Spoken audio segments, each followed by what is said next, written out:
In this video, we're going to show you how to create trendy crimped hair in a sophisticated style. Start by spraying your hair with heat spray for protection, and then go over your hair using straighteners.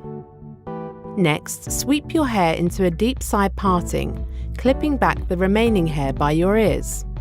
Now, bring your hair back into a center parting and start crimping the upper section.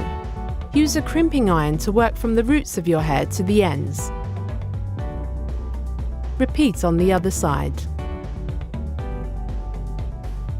Now, pull the crimped hair back into a half up, half down look.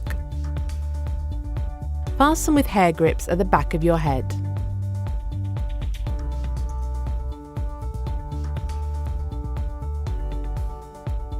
Secure the look with hairspray for extra hold. And there you have it, an easily achieved sophisticated crimped hairstyle.